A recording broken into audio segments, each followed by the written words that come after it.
എൻ്റെ പേര് ഷെർലി. ഞാൻ തിരുവനന്തപുരം ജില്ലയിൽ നിന്നാണ് വരുന്നത്. അഞ്ചുതെങ്ങ് സ്വദേശിനിയാണ്.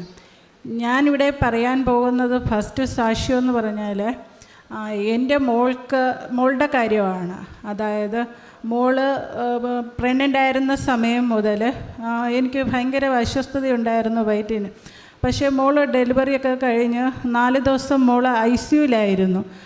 കാരണം എന്തെന്ന് വെച്ച് കഴിഞ്ഞാൽ മോൾക്ക് ഹാർട്ടിന് ഹോളായിരുന്നു. 4.5 ഹോളുണ്ടെന്ന് ഡോക്ടർ പറഞ്ഞു. അപ്പോൾ അത് നമ്മൾ ഈ സർജറി വഴിയേ നമുക്കത് ശരിയാവത്തുള്ളൂ. അടയാൻ സാധ്യത കുറവാണ്. അതുകൊണ്ട് നമുക്ക് ഇപ്പോഴൊന്നും ചെയ്യാൻ പറ്റത്തില്ല. നമുക്ക് ഒരു 10-12 വയസ്സാകുമ്പോഴേ ഓപ്പറേഷൻ ചെയ്യാൻ പറ്റത്തുള്ളൂ എന്ന് ഡോക്ടർ പറഞ്ഞു. അപ്പോഴത്തേക്കും ഞങ്ങൾ വീട്ടിൽ തിരിച്ചു വന്നതിന് ശേഷം അടുത്തുള്ളൊരു ചേച്ചി ഈ ഉടമ്പടി പത്രം എൻ്റെ കയ്യിൽ കൊണ്ട് തരികയും ഞാനത് വായിക്കുകയും ചെയ്തപ്പോൾ ഇതേപോലെ ഒരു കുട്ടിക്ക് ഇതേപോലെ തന്നെ 4.5 ഹോളുണ്ട്. അതവർ സാക്ഷ്യം പറഞ്ഞതായി ഞാൻ ഉടമ്പടി പത്രത്തിൽ കണ്ടു.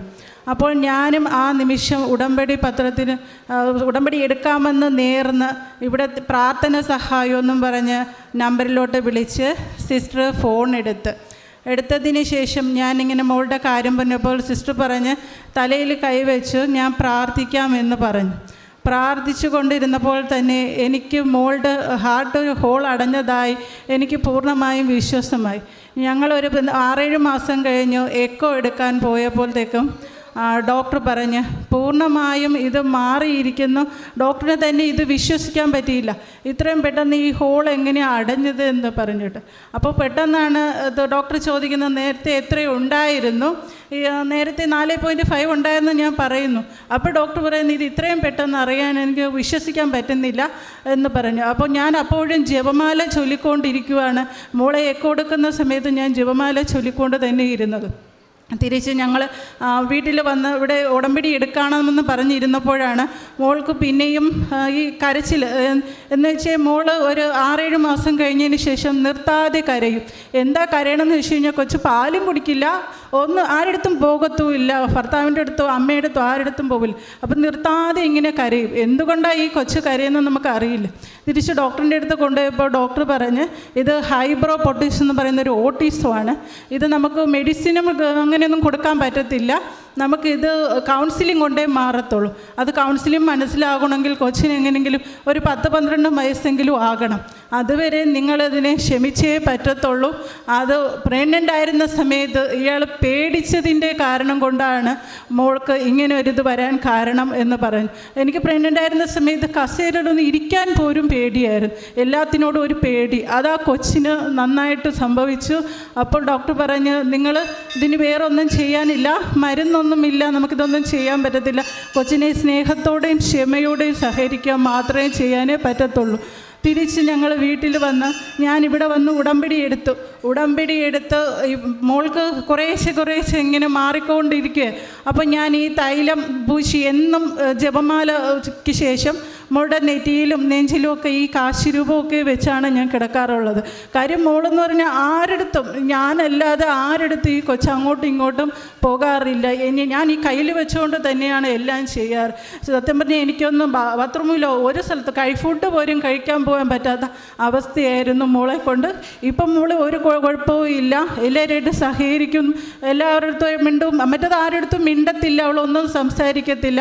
ഇപ്പോൾ LKG പഠിക്കുന്ന ഒരു കുഴപ്പവുമില്ല. ഇങ്ങനെ പോലും അവൾ വന്ന് നിൽക്കത്തില്ല. ആൾക്കാരെ കാണുമ്പോഴത്തേക്കും നമ്മുടെ ഉള്ളിലേക്ക് മറയും. അങ്ങനത്തെ ഒരു സ്വഭാവമായിരുന്നു അവൾക്ക്. പക്ഷേ ഇപ്പം നന്നായിട്ട് ഞങ്ങൾക്ക് മാറി. അവൾ പൂർണ്ണ സൗഭാഗ്യം പ്രാപിച്ചതായി എനിക്ക് മാതാവ് കാണിച്ചു തന്നു. കാര്യം ഞാനെപ്പോഴും ഇവൾക്ക് വേണ്ടിയാണ് ഞാൻ പ്രാർത്ഥിക്കുന്നത്. രാത്രി കിടക്കുമ്പോഴും നമ്മളൊന്ന് തിരിഞ്ഞ് കിടക്കാൻ പോലും പറ്റത്തില്ല, അത്രയ്ക്ക് ഇവൾ അങ്ങനെയായിരുന്നു. തിരിഞ്ഞു പോരുക നമ്മൾ കിടന്നു കഴിഞ്ഞാൽ ഉടൻ കരയും.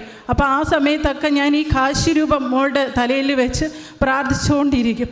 ഇപ്പോൾ ഒരു കുഴപ്പവുമില്ല. ഇപ്പം നമ്മൾ രാത്രി കിടന്നു കഴിഞ്ഞാൽ രാവിലെ അവൾ സുഖമായി എഴുന്നേക്കാറുള്ളൂ.